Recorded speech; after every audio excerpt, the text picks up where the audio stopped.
ഗൗരിക്ക് അരുൺ പറയുന്നത് വിശ്വാസം വന്നില്ല. കാരണം അന്ന് അവൾക്ക് മുന്നിൽ രുദ്ര അവൾക്ക് ഒന്നാവൻ അവസരം നൽകിയതായിരുന്നു. പക്ഷെ അതിന് പുറകിൽ ഇങ്ങനെ ഒരു ചതി അവൾ പ്രതീക്ഷിച്ചിരുന്നില്ല. അരുൺ അവൾക്ക് നേരെ ഇരുന്ന് അവളുടെ കൈകൾ കൂട്ടിപ്പിടിച്ചു. ഗൗരി, നിന്നെ നഷ്ടപ്പെടുത്താൻ എനിക്ക് വയ്യ. നീ വായു എൻ്റെ കൂടെ. അവനെ പേടിച്ച് നമ്മുടെ ജീവിതം നശിപ്പിക്കണോ? ഗൗരി തറഞ്ഞിരുന്നു. ഏതുപേക്ഷിക്കും, ഏതുൾക്കൊള്ളണമെന്നറിയാതെ. ഒടുവിൽ അവൾ അരുണിൻ്റെ കൈകൾ മാറ്റി എഴുന്നേറ്റ് നടന്നു. ഗൗരി, ഞാൻ കാത്തിരിക്കും. നിന്നെ മറക്കാൻ എനിക്ക് കഴിയില്ല ഗൗരി. പുറകിൽ നിന്നും അരുൺ വിളിച്ചു പറയുന്നത് ഗൗരി കേട്ടെങ്കിലും അവൾ തിരിഞ്ഞു നോക്കിയില്ല. കണ്ണുകൾ ഒലിച്ചിറങ്ങുമ്പോഴും അവൾ വേദനയോടെ നടന്നു. വിധിയായിരുന്നില്ല, മറിച്ച് തീരുമാനമായിരുന്നു എന്നറിഞ്ഞ ദേഷ്യത്തിലായിരുന്നു ഗൗരി. ഗൗരി വീട്ടിൽ ചെല്ലുമ്പോൾ മുറ്റത്ത് രുദ്രന്റെ ബൈക്ക് കണ്ടു. അവൾ അകത്തു കയറി നേരെ മുറിയിലേക്ക് പോയി. ബെഡിലിരുന്ന് അവൾ കൈകൾ കൊണ്ട് മുഖം തടവി.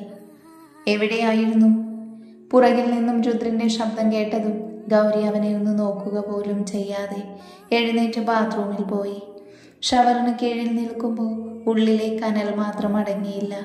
കണ്ണുനീരിൽ ഒലിച്ചുപോയി അവളുടെ സങ്കടം. എങ്കിലും മനസ്സിലെന്തോ ഭാരം തോന്നി. കുളി കഴിഞ്ഞപ്പോഴാണ് ഡ്രസ്സ് എടുക്കാൻ മറന്നത്. രുദ്രനെ കണ്ട ദേഷ്യത്തിൽ പോകുന്നത് കൊണ്ട് അവൾ അത് മറന്നിരുന്നു. അവൾ സ്വയം പഴിച്ചുകൊണ്ട് വാതിൽ പതിയെ തുറന്നു. തല മാത്രം പുറത്തിട്ട് ചുറ്റും നോക്കി. രുദ്രമുറിയിൽ ഉണ്ടായിരുന്നില്ല.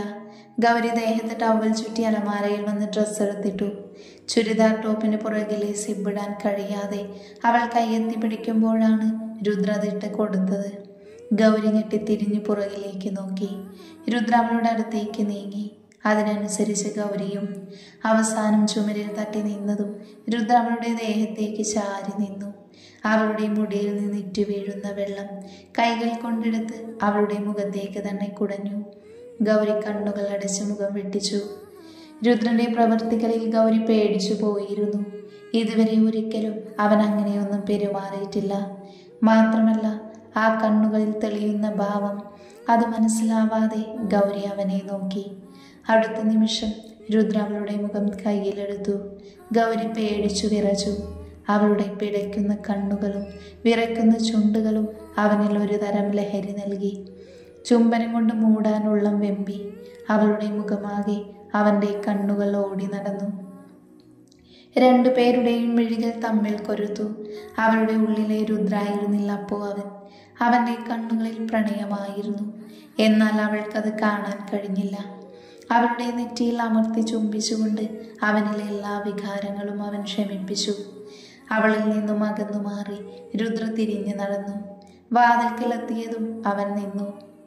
ഇന്ന് പോയത് ഞാൻ ക്ഷമിച്ചു. ഇനി ആവർത്തിച്ച നീ അറിയും. ശാസനയും ഭീഷണിയും നിറഞ്ഞ സ്വരത്തിൽ രുദ്ര പറഞ്ഞുകൊണ്ട് പുറത്തുപോയി. അവൻ പോയതും ഗൗരി ശ്വാസം വിട്ടു. അരുണിനെ കാണാൻ പോയത് രുദ്ര അറിഞ്ഞു എന്ന് ഗൗരിക്ക് മനസ്സിലായി.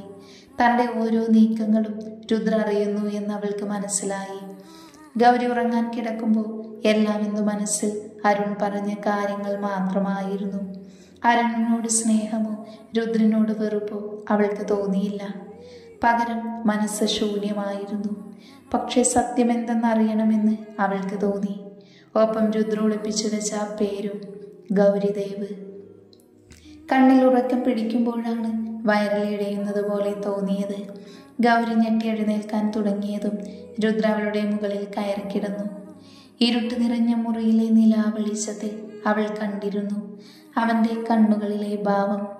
അവളുടെ രണ്ട് കൈകളും പിടിച്ചു വെച്ചുകൊണ്ട് അവൻ അവളിലേക്ക് കൂടുതൽ അമർന്നു. ഗൗരി കുതറി മാറാൻ ശ്രമിച്ചു. എന്നാൽ രുദ്രന്റെ ശക്തിയുടെ മുന്നിൽ അവൾ തോറ്റുപോയിരുന്നു. എന്തിനാ അവനെ കാണാൻ പോയതുകൊണ്ട് സത്യം മനസ്സിലാക്കാൻ കഴിഞ്ഞു.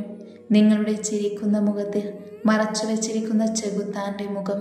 അസുരൻ, സർവവും നശിപ്പിക്കാൻ മടിക്കാത്ത അസുരൻ. ഗൗരി ഉള്ളിലെ രോഷം മുഴുവൻ വാക്കുകളിൽ തീർത്തു. എന്നാൽ രുദ്ര അവളിൽ തന്നെ നോക്കിക്കിടന്നു. അവൻ്റെ കൈപ്പിടിയിൽ വേദന തോന്നി ഗൗരി കണ്ണുകൾ നിറഞ്ഞു. അവളുടെ നീർച്ചെന്നിയിൽ കൂടെ ഒലിച്ചിറങ്ങുന്നത് കണ്ട് രുദ്ര പെട്ടെന്ന് തന്നെ അവളിൽ നിന്നും വേർപെട്ടു. അവൻ എഴുന്നേറ്റ് പോകുന്നതും മുറിയുടെ വാതിൽ തുറന്നതും ഗൗരി അറിഞ്ഞു. അവൻ പോയതും അവൾ എഴുന്നേറ്റ് ലൈറ്റിട്ടു. കയ്യിലെ പാടുകളിലേക്ക് നോക്കി. ചുവന്ന് വന്നിരുന്നു. വെള്ളം കുടിക്കാൻ വേണ്ടി ടേബിളിൽ ചെല്ലുമ്പോൾ അവിടെ രുദ്രന്റെ പെഴുസിരിക്കുന്നത് ഗൗരി കണ്ടു. അവൾ വെള്ളം കുടിച്ച് തിരിഞ്ഞതും കണ്ണിലെന്തോ തടഞ്ഞു. അവൾ പെഴുസെടുത്ത് തുറന്നു നോക്കി. പെഴുസിന്റെ നടുവിൽ ഒരു കുഞ്ഞറയിൽ ഒരു താക്കോലിന്റെ പകുതി ഭാഗം അവൾ കണ്ടു. അത് കണ്ടതും അവളുടെ മനസ്സിലേക്ക് രുദ്രന്റെ മുറിയുടെ പൂട്ട് ഓർമ്മ വന്നു. ഒന്നും ആലോചിക്കാതെ ഗൗരി ആ താക്കോൽ സ്വന്തമാക്കി. ആ സമയം മുകളിൽ പോകാൻ കഴിയാത്തത് കൊണ്ട് ഗൗരി അത് സൂക്ഷിച്ചു വെച്ചു. നാളെ തുറന്നു നോക്കണമെന്ന് അവൾ തീരുമാനിച്ചു. ഉറക്കത്തിലേക്ക് വീഴുമ്പോൾ അവൾ അറിഞ്ഞിരുന്നു രുദ്ര വന്ന് കിടക്കുന്നതും കുറച്ചു നേരത്തിനു ശേഷം അവളുടെ കൈകളെ തലോടി ചുംബിക്കുന്നതും. അവൾ പ്രതികരിക്കാതെ കിടന്നു. അവൾ ഓർക്കുകയായിരുന്നു രുദ്രനെ പറ്റി. അവന്റെ മനസ്സിൽ എന്താണെന്ന് ആർക്കും പിടിതരാതൊരു നിഗൂഢതയിൽ കഴിയുന്ന രുദ്രദേവിനെ കുറിച്ച്. ഗൗരി കോളേജിൽ പോകുന്നതിന് മുന്നേ തന്നെ ആരും കാണാതെ മുകളിൽ കയറി. രുദ്രന്റെ മുറിയിൽ കയറി പൂട്ട് തുറന്നു. അവൾക്ക് ചെറിയ ഭയം തോന്നി. ആരെങ്കിലും കണ്ടാലോ എന്ന പേടിയിൽ അവൾ ചുറ്റും നോക്കിയാണ് നിന്നത്. ആ അറയ്ക്കുള്ളിൽ നിന്നും അവൾക്കൊരു ഡയറി കിട്ടി. മറ്റെന്തെങ്കിലും ഉണ്ടാവുമെന്ന് കരുതി അവൾ കുറെ തപ്പി. പക്ഷെ ഒന്നും കിട്ടിയില്ല. ഗൗരി ആ ഡയറി തുറക്കാൻ തുടങ്ങിയതും താഴെ നിന്നും അവളെ വിളിച്ചു. ഗൗരി വേഗം തന്നെ അത് പഴയ പോലെ പൂട്ടി. കയ്യിലെ ഡയറി പുറകിൽ ഒളിപ്പിച്ച് അവൾ വേഗം മുറിയിൽ വന്നു. താക്കോൽ രുദ്രന്റെ പേഴ്സിൽ തന്നെ വെക്കാൻ വേണ്ടി പേഴ്സ് നോക്കിയെങ്കിലും എവിടെയും കണ്ടില്ല. രുദ്രായിരുന്നു കോളേജിൽ ഡ്രോപ്പ് ചെയ്തത്. അവന്റെ കയ്യിൽ നിന്ന് പേഴ്സ് വാങ്ങാൻ വേണ്ടി ഗൗരി കയ്യിൽ പൈസ ഇല്ലെന്ന് കള്ളം പറഞ്ഞു. കോളേജിലെത്തിയതും രുദ്ര പേഴ്സ് എടുത്ത് പൈസ എടുക്കാൻ തുടങ്ങി. നിന്റെ ബാഗിൽ ഞാൻ വെച്ചിരുന്നത് മുഴുവൻ കഴിഞ്ഞു. അത് പിന്നെ കുറച്ച് ആവശ്യമുണ്ടായിരുന്നു. രുദ്ര അത് പറഞ്ഞ് പൈസ നീട്ടിയതും ഗൗരി പേഴ്സ് തട്ടിപ്പറിച്ചു വാങ്ങി. രുദ്ര എന്തെന്നറിയാതെ അവളെ നോക്കി നിന്നു. ഗൗരി അവന്റെ നോട്ടം അവളിലാണെന്ന് കണ്ട് കയ്യിൽ കരുതിയ താക്കോൽ പതിയാതിൽ വെച്ച് പേഴ്സ് അവന് നേരെ നീട്ടി. എന്തോ കള്ളത്തരം മണക്കുന്നുണ്ടല്ലോ ഗൗരിക്കുട്ടി. ഒന്നുമില്ല, ഞാൻ കണ്ടുപിടിച്ചോളാം. രുദ്ര പോയതും ഗൗരി കോളേജിലേക്ക് നടക്കാൻ തുടങ്ങുമ്പോഴാണ് പുറകിൽ നിന്നും ധന്യ വിളിച്ചത്. ഗൗരി അവളെ കാത്ത് അവിടെ നിന്നു. ധന്യ ഓടിക്കിതച്ചു വന്നു. ഗൗരി, നിന്നോട് ഇത്രയും നേരം സംസാരിച്ച ആളെ നീ അറിയുമോടി? അറിയാം. എങ്ങനെ അറിയാം? അതൊക്കെ ഉണ്ട്, നീ കാര്യം പറ. പൊന്നു മോളെ, ആ മുതലിനോട് മിണ്ടാൻ പോവല്ലേ, പച്ചയ്ക്ക് തിന്നും. അത് നിനക്കെങ്ങനെ അറിയാം? നീ കോളേജിലെ നോട്ടീസ് ബോർഡ് കണ്ടിട്ടുണ്ടോ? അതിലുണ്ട് അയാളുടെ ഫോട്ടോ. കോളേജിൽ ഫസ്റ്റ് റാങ്ക്, ജില്ലയിൽ 2ാമത്തെ റാങ്ക്. പോരാത്തതിന് ഈ കോളേജിൽ അയാളുടെ മാർക്ക് റെക്കോർഡ് ആരും തകർത്തിട്ടില്ല. ഓ, ഇതാണോ? അതിനിപ്പോൾ എന്താ? ഇതൊക്കെ കേട്ട് അമോൽ ബേബിയാണെന്ന് കരുതല്ലേ. കോളേജിൽ സൂപ്പർ ഹീറോ ആയിരുന്നു. ഇപ്പോഴും അങ്ങേര് വന്ന് നോക്കാത്ത പെൺകുട്ടികളില്ല. അടിയിടി എന്തിനും മുന്നിൽ. മാത്രമല്ല, അങ്ങേർക്ക് അന്നൊരു പ്രണയം ഉണ്ടായിരുന്നു. അത് പറഞ്ഞപ്പോൾ ഗൗരിയുടെ ഹൃദയത്തിൽ ഒരു നോവ് പടർന്നു. അവൾക്ക് എന്തേ അങ്ങനെ തോന്നിയെന്ന് അവൾ സ്വയം ചിന്തിച്ചു. പിന്നെ ലൈഫ് മൊത്തം മാറി. എന്തെങ്കിലും പ്രശ്നം പറഞ്ഞു ചെന്നാൽ അവർക്ക് വേണ്ടി തല്ലാനും കൊല്ലാനും മുന്നിലായിരുന്നു രുദ്രദേവ്. ജീവിതം അത് മാത്രമായി മാറി. അപ്പോൾ അയാളുടെ പ്രണയമോ? അതൊന്നും എനിക്കറിയില്ല. എൻ്റെ ചേച്ചിയുടെ സീനിയർ ആയിരുന്നു. എൻ്റെ ചേച്ചിക്ക് ഇഷ്ടമായിരുന്നു രുദ്രനെ.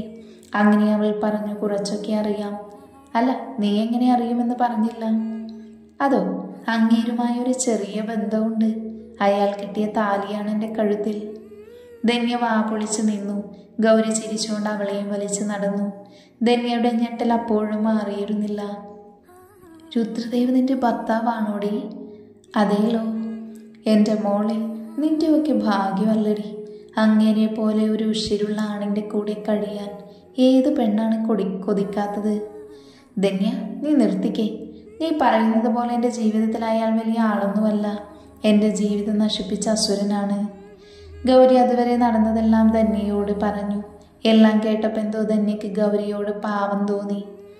ഗൗരി, എല്ലാം കേട്ടപ്പോൾ എനിക്ക് തോന്നുന്നു നിന്റെ അരുൺ സാർ എന്തോ മറക്കുന്നത് പോലെ. അത് നിനക്ക് രുദ്രദേവിനോടുള്ള ആരാധന കൊണ്ട് തോന്നുക. അല്ല, നീ ഒന്ന് ആലോചിച്ച് നോക്ക്. ആ ഹോട്ടൽ മുറിയിൽ ഉണ്ടായിട്ടും രുദ്ര നിന്നെ ഒന്ന് തൊടുക പോലും ചെയ്തില്ല. മാത്രമല്ല, അപ്പം എന്തുകൊണ്ട് അരുൺ സാറ് ഫോൺ എടുത്തില്ല? സാറ് തിരക്കിലായിരിക്കും. പിന്നെ അയാൾക്ക് എന്നെ നാണം കെടുത്തുക മാത്രമായിരുന്നു ഉദ്ദേശം. അത് സാധിച്ചു. എനിക്ക് നിന്റെ അരുൺ സാറിന് വലിയ വിശ്വാസം പോരാ. നീ ഒന്നുകൂടെ ആലോചിച്ച് നോക്ക്. രുദ്ര അസുരൻ തന്നെയാണ്. പക്ഷേ ഇതുവരെ ഒരു മോശ സ്വഭാവം ഞാൻ കേട്ടിട്ടില്ല. ഒരാളെ തല്ലുന്നെങ്കിൽ അയാളത് അർഹിക്കുന്നതായിരിക്കും. അല്ലാതെ വെറുതെ ഒരാളെയും രുദ്ര ഇതുവരെ ഒന്നും ചെയ്തിട്ടില്ല. മാത്രമല്ല, കൂട്ടുകെട്ടിൻ്റെ ആണെങ്കിൽ രുദ്ര ഇതുവരെ കള്ളി കുടിക്കുന്നതോ മറ്റു മോശം സ്വഭാവമോ ഒന്നുമില്ല. നിനക്ക് തന്നെ മനസ്സിലാവും. ധന്യ പറയുന്നത് ശരിയായിരുന്നു. രുദ്ര എത്ര മോശമാണെങ്കിലും കള്ളു കുടിക്കുന്നവരെ കണ്ടിട്ടില്ല. ഗൗരിയുടെ മനസ്സിലേക്ക് രുദ്രനെ കൂടുതൽ വലിച്ചിട്ടുണ്ടായിരുന്നു ധന്യ പോയത്. അന്ന് മുഴുവൻ ഗൗരിയുടെ മനസ്സിൽ അത് തന്നെയായിരുന്നു. അരുണാണോ രുദ്രാണോ കള്ളം പറയുന്നത് എന്നറിയാതെ അവൾ കുഴഞ്ഞുപോയി. വൈകുന്നേരം വയൽക്കരയിലുള്ള ഒരു വീട്ടിലേക്കാണ് ഗൗരി വന്നത്. അവൾ അകത്ത് കയറി വാതിൽ കുറ്റിയിട്ടു. മുറിയിൽ കയറി ബാഗിൽ നിന്നും ആ ഡയറി എടുത്തു. രുദ്രനെ കുറിച്ച് എന്തെങ്കിലും അറിയാൻ കഴിയുമെങ്കിൽ അത് ഈ ഡയറിയിൽ കൂടെ മാത്രമായിരിക്കുമെന്ന് അവൾക്ക് തോന്നി. ബെഡിലിരുന്ന് അവൾ അത് തുറന്നു. അതിലെ ആദ്യ പേജിൽ തന്നെ എഴുതിയിരുന്നു, എൻ്റെ സഖിക്കായി. ഒപ്പം ആ പേജിനടിയിൽ ആ പേരും, ഗൗരി ദേവ്, ദേവന്റെ സ്വന്തം ഗൗരി. ഇന്ന് ഞാൻ ഒരു ദേവതയെ കണ്ടു. എൻ്റെ മനസ്സിലേക്ക് കുളിരമായി കടന്നു വന്നിരിക്കുന്നു അവൾ. ആദ്യ കാഴ്ചയിൽ തന്നെ എൻ്റെ ആരെല്ലാമോ ആണെന്ന് തോന്നി. ആ മുഖം മനസ്സിൽ നിന്നും മായുന്നില്ല. കരിമഷി കൊണ്ട് ചായം വരച്ച കണ്ണുകളിൽ ഒരുപാട് കഥകൾ ഒളിപ്പിക്കുന്നത് പോലെ, പിന്നീട്ട മുടിയാടുമ്പോൾ നെഞ്ചിൽ വന്ന് കൊള്ളുന്നത് പോലെ, ആ ചിരിയുടെ താളത്തിൽ ഞാനെല്ലാം മറക്കുന്നത് പോലെ. നീയും നിന്റെ ഓർമ്മകളും മാത്രമാണ് ഇന്ന് കൂട്ടിന്. അതെ, ഞാൻ നിന്നെ പ്രണയിക്കുന്നു.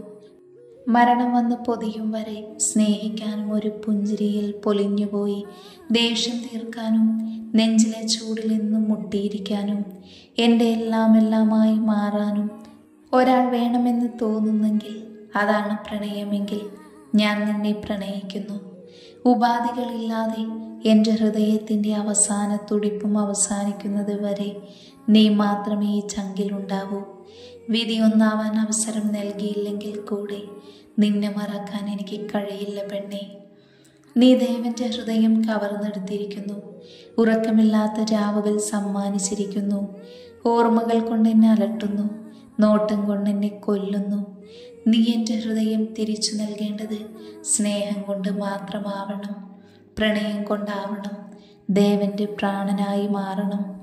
രുദ്രദേവിനെ ആവാഹിക്കാൻ ഒരാൾക്കേ കഴിയൂ. ഗൗരി, എൻ്റെ ഗൗരി ദേവ്. അത് വായിച്ചു കഴിഞ്ഞതും ഗൗരി അത് അടച്ചു വെച്ചു. എന്തോ അവൾക്ക് പിന്നെ ഒന്നും വായിക്കാൻ തോന്നിയില്ല.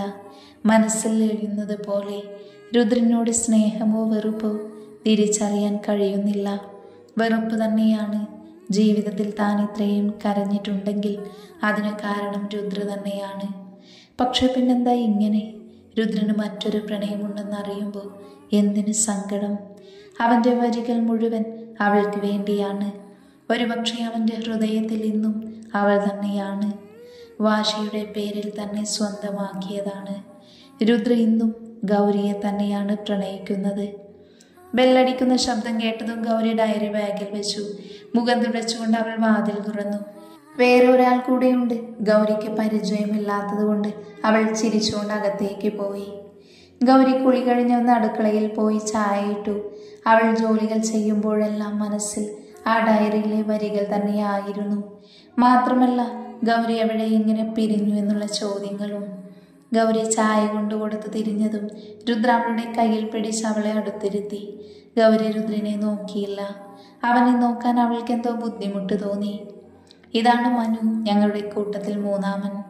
അഭിമനുവിനെ ഗൗരിക്ക് പരിചയപ്പെടുത്തി. എന്നാൽ രുദ്ര ഫോണിൽ തന്നെ നോക്കിയിരിക്കുവായിരുന്നു. അഭിയും മനുവും ഗൗരിയോട് ഓരോന്നും പറഞ്ഞുകൊണ്ടിരുന്നു. ഗൗരി ചിരിച്ചുകൊണ്ട് മറുപടി നൽകി. കുറച്ചു കഴിഞ്ഞ് അവർ പോയി. ഗൗരി മുറിയിൽ പോകാൻ നിന്നതും രുദ്ര അവളെ വിളിച്ചു. റെഡിയാവ്, ഒരിടം വരെ പോകാനുണ്ട്. എങ്ങോട്ട്? അത് ചെല്ലുമ്പോഴറിയാം. അവർ ഇരുട്ടി തുടങ്ങുമ്പോഴാണ് പുറപ്പെട്ടത്. എവിടേക്കാണ് പോകുന്നത് എന്ന് ഗൗരിക്കറിയില്ല. എങ്കിലും മനസ്സ് ശൂന്യമായിരുന്നു. ഒടുവിൽ അവളുടെ വീടിന്റെ മുന്നിലെത്തി ബൈക്ക് നിന്നതും ഗൗരി ഇറങ്ങി അവനെ തന്നെ ഒന്ന് നോക്കി നിന്നു.